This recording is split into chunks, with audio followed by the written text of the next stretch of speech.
அனைவருக்கும் இனிய பொங்கல் வாழ்த்துக்கள்.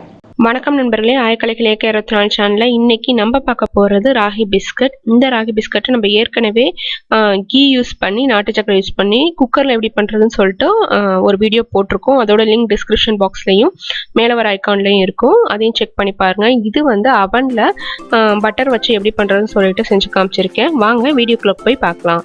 100 கிராம் பட்டர் எடுத்திருக்கேன், அதே சரி அளவு வந்து நாட்டு சக்கரை எடுத்திருக்கேன். அப்புறம் வந்து 1 கப் ஃபுல்லா ராகி மாவு, அதாவது கேப்ப மாவு எடுத்திருக்கேன். அப்புறம் வந்து ஒரு பிஞ்ச் ஆஃப் சால்ட் நம்மளுக்கு தேவைப்படும். இப்போ நான் அந்த 100 கிராம் பட்டரை வந்து ஒரு பேனில் சேர்த்துட்டு நல்லா பீட் பண்ணி எடுத்துக்கலாம்.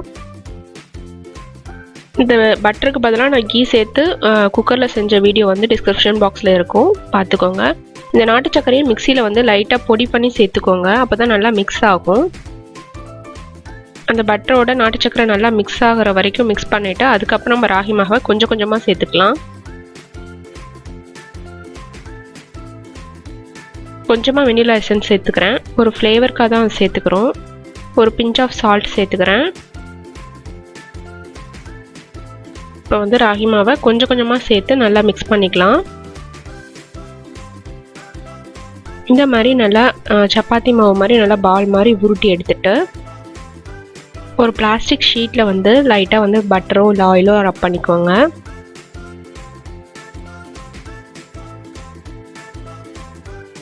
நான் பால் மாதிரி எடுத்து வச்சிருந்ததுலேருந்து பாதி இதை வந்து எடுத்து நல்லா கையாலே ப்ரெஸ் பண்ணிக்கிறேன். இது வந்து நம்ம நாட்டு சர்க்கரையில் செஞ்சோம் அப்படிங்கிறனால கையாலே ப்ரெஸ் பண்ணால் நல்லா இலகி வரும்.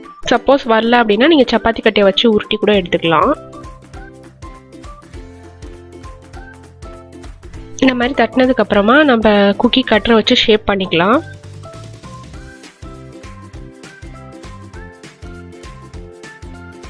நம்ம ஷேப்ஸ்லாம் பண்ணி முடிச்சதுக்கப்புறம் நம்ம அந்த இதெல்லாம் எடுத்து வச்சு மீதி இருக்க மாவெல்லாம் அடுத்த மாவோட சேர்த்துக்கோங்க. அப்படி இல்லை அப்படின்னா இந்த மாதிரி நல்லா லாங் ப்ரெஸ் பண்ணிவிட்டு இப்படி அப்படியே கையோடையே எடுத்து நீங்கள் அதை வச்சுக்கோங்க. மொத்தமாக ஷேப்ஸை வந்து செஞ்சுட்டும் நீங்கள் எடுத்துக்கலாம், இல்லாட்டி இந்த மாதிரியே எடுத்தும் வச்சுக்கலாம்.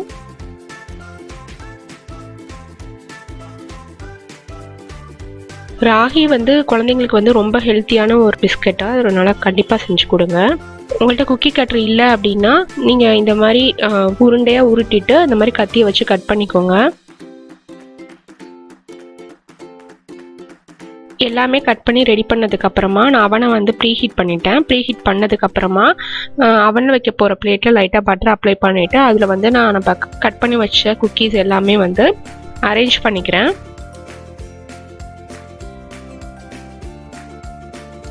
ஆல்ரெடி நான் வந்து நம்ம வீடியோஸில் வந்து அவனை வந்து எப்படி வந்து ப்ரீஹீட் பண்ணோம் அப்படின்னு சொல்லிட்டு போட்டிருக்கேன், செக் பண்ணிக்கோங்க. இது வந்து நம்ம நாட்டு சக்கரை போட்டிருக்கோம் அப்படிங்கிறனால சீக்கிரமாகவே குக் ஆயிரும். இதோ சுகர் அப்படின்னா நீங்கள் 17 to 20 மினிட்ஸ் வரையும் நீங்கள் பேக் பண்ண வேண்டியது இருக்கும். நாட்டு சக்கரை அப்படிங்கிறனால சில டைம் வந்து சில நாட்டு சக்கரை வந்து இலகி வந்துடும் பிஸ்கெட்டு, அதனால வந்து 15 மினிட்ஸ்லேருந்தே கரெக்டாக செக் பண்ணிக்கோங்க. நான் ஏற்கனவே வந்து வீட் பிஸ்கட் செஞ்சுட்டு இருந்தனால இப்போ ப்ரீஹீட்டில் தான் இருக்குது, அதனால 180 டிகிரி செல்சியஸில் உள்ள பிளேட்டை வச்சுட்டு 17 மினிட்ஸ் வந்து செட் பண்ணிக்கிறேன். இப்போ நம்ம அவன்லேருந்து ராகி பிஸ்கட்ஸ் எல்லாமே வெளியில் எடுத்தாச்சு. நீங்கள் வெளியில் எடுத்தோன்னா கொஞ்சம் சாஃப்டாக தான் இருக்கும், ஆற ஆற நல்லா மொறுமொறுன்னு பிஸ்கட் சூப்பராக இருக்கும். நம்ம ஏற்கனவே செஞ்ச வீட் பிஸ்கட் அப்புறம் ராகி பிஸ்கட் ரெண்டையும் நல்லா ஏர்டைட் பாக்ஸில் போட்டு வச்சுட்டு வேணுங்கிறப்ப சாப்பிட்லாம். நம்மளோட அடுத்த பிஸ்கட் வந்து வீட் பிஸ்கட், இன்னொரு தனி வீடியோவில் வந்து நான் உங்களுக்கு அப்லோட் பண்ணுறேன். வீட் பிஸ்கட்டோட ராகி பிஸ்கட் வந்து குழந்தைங்களுக்கு ரொம்ப ஹெல்த்தியான ஒரு ஸ்நாக்ஸு. மறக்காமல் செஞ்சு பார்த்துட்டு உங்கள் கமெண்ட்ஸை எங்களுக்கு சொல்லுங்கள். சமைத்து சுவைத்து மகிழுங்கள். மறக்காமல் நம்ம சேனலுக்கு லைக், கமெண்ட், ஷேர், சப்ஸ்கிரைப் பண்ணிக்கோங்க. நன்றி.